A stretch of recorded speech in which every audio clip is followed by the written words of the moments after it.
जो बोता है वही काटता है। बात त्रेता युग की है। एक बार नारद मुनि जंगल में विचरण कर रहे थे। उन्होंने मूल्यवान गहने और वस्त्रादि धारण कर रखे थे। उस जंगल में रत्नाकर नाम का एक प्रसिद्ध डाकू रहता था। उसका काम वहां से गुजरने वाले यात्रियों को लूटना। अतः वह उस मार्ग में छिपकर बैठा था। जैसे ही नारद जी उसके सामने से निकले, उसमें आदेशात्मक भाषा में कहा, ठहर जाओ, तुम्हारे पास जो भी कीमती वस्त्र आभूषण आदि हैं वे सब मेरे हवाले कर दो। अगर ऐसा नहीं करोगे तो अपनी जान से भी हाथ धो बैठोगे।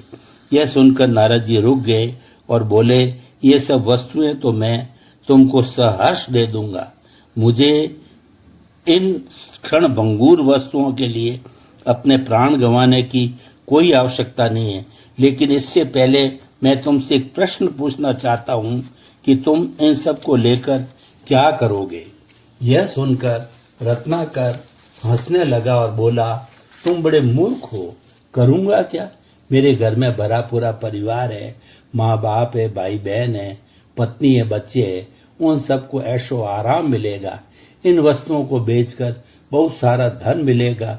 उससे मैं उन सब के लिए इष्ट वस्तुओं को खरीदूंगा और उन्हें दे दूंगा, जिससे वे सब सुखपूर्वक जीवन यापन करेंगे। और मैं क्या करूंगा, यही मेरा कर्तव्य है। यह सुनकर नारद जी बोले, ये सब तो तुम मेहनत करके धन कमाकर भी कर सकते हो। इसके लिए किसी को लूटने की क्या जरूरत है। ये काम जो तुम कर रहे हो ये तो बड़ा ही गलत काम है। यह सुनकर रत्नाकर बोला, वो सब मेहनत वहनत मुझसे नहीं होती। और सुनो, गलत है तो गलत सही, मुझे इससे कोई फर्क नहीं पड़ता। मेरा समय खराब मत करो। और भी कोई आएगा, मुझे उसे भी लूटना है। शाम तक बहुत सारा माल एकत्रित करना है, इसलिए तुम जल्दी करो, वरना मुझे गुस्सा आ गया तो देख लेना मैं क्या करूँगा। शायद तुम्हें इसका अंदाजा भी नहीं है। यह सुनकर नारद जी बोले, अच्छा भाई, तुम गुस्सा मत करो। मैं जानते हूँ तुम्हारा गुस्सा बहुत ही खतरनाक है, लेकिन मैं हाथ जोड़कर एक विनती करना चाहता हूँ कि तुम मेरे एक प्रश्न का उत्तर और दे दो, फिर मैं तुमसे कुछ नहीं पूछूंगा। कुछ देर सोचकर रत्नाकर बोला, अच्छा ठीक है, लेकिन ये ध्यान रखना कि समय अधिक नहीं लगना चाहिए। नारद जी ने तुरंत पूछा, तुम्हें यह तो पता है कि यह सब जो तुम कर रहे हो वो गलत काम है, और गलत काम की सजा भी एक न एक दिन अवश्य मिलती है। मुझे बस तुमसे ये पूछना है कि तुम जिन परिवार वालों के लिए सब करते हो, भगवान न करे कल को तुम्हारे अगर सजा मिल जाए तो क्या वे सब भी तुम्हारी सजा के भागीदार होंगे कि नहीं? क्या वो सजा तुम्हें अकेले ही भोगनी पड़ेगी या थोड़ी बहुत वे भी भोगेंगे?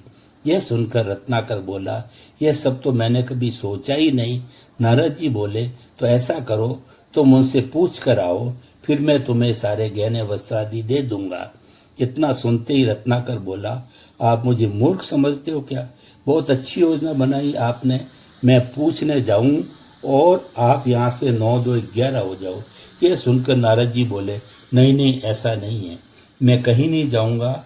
और हाँ, अगर तुम्हें मेरा यकीन नहीं है तो ये लो रस्सी और मुझे सामने वृक्ष से कसकर बांध लो।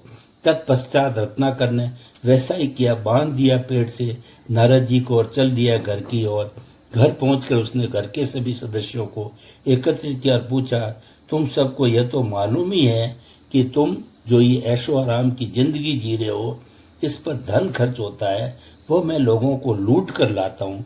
क्योंकि अगर मैं मेहनत मजदूरी से भी कमा करके लाऊं तो इतना ऐशो आराम तुम लोगों को नहीं मिल सकता। मेरा प्रश्न तुम लोगों से बस इतना सा है, कल को अगर मुझे इस कुकृत्य की सजा मिलने लगे तो क्या तुम सब भी उसमें हिस्सेदार बनोगे या नहीं? इतना सुनते ही सब लोग एक दूसरे की ओर देखने लगे और अंत में क्रमशः सभी ने एक स्वर में उत्तर दिया कि क्यों सजा भुगतेंगे? ऐसा तो कहीं होता ही नहीं है। इस सृष्टि का ही नियम है कि जो बोता है वही काटता है। तो भला हमारी क्या औकात कि हम सृष्टि के विरुद्ध जाएं? और घर का मुखिया होने के नाते ये तो तुम्हारा उत्तरदायित्व है, अतः हम सबको इससे कुछ लेना देना नहीं है। इतना सुनते ही रत्नाकर की तो आंखें खुल गई और तुरंत भागा वहां से नारद जी की ओर, जाकर गिर गया उनके चरणों में और मांगने लगा माफी। यह सब देखकर नारद जी बिना कहीं सब कुछ समझ गए और उसे प्रेम पूर्वक उठाते हुए बोले, शांत हो जाओ वत्स, इस दुनिया का वास्तविक स्वरूप यही है। मुझे यह प्रसिद्ध कवि मैथिली शरण गुप्त की पंक्ति याद आ रही है कि जिसे मैं यहाँ लिखे बिना रह नहीं पा रहा हूँ। मत व्यथित हो पुष्प, किसको सुख दिया संसार ने, स्वार्थमय सबको बनाया जगत के व्यवहार ने। तत्पश्चात रत्नाकर ने पुनः नारद जी के चरणों में साष्टांग दंडवत प्रणाम किया और बोले, हे पूज्यवर, अब आप ही कोई सुमार्ग बताएं जिससे कुमार से हटकर सुमार्ग की ओर अग्रसर हो जाऊं। बतलाते हैं कि नारद जी ने रत्नाकर को फिर ऐसा सन्मार्ग बतलाया कि उसने वहीं संकल्प लिया कि वह कभी कोई गलत काम नहीं करेगा, हमेशा सच्चाई के मार्ग पर चलेगा। और नारद जी से उसे ऐसी सत प्रेरणा मिली कि वो डाकू रत्नाकर से ऋषि वाल्मीकि बन गए और संस्कृत भाषा के सर्वप्रथम महाकाव्य रामायण की रचना की, जो कि आज राष्ट्रीय, अंतर्राष्ट्रीय और विभिन्न प्रांतीय भाषाओं में विश्वविख्यात है।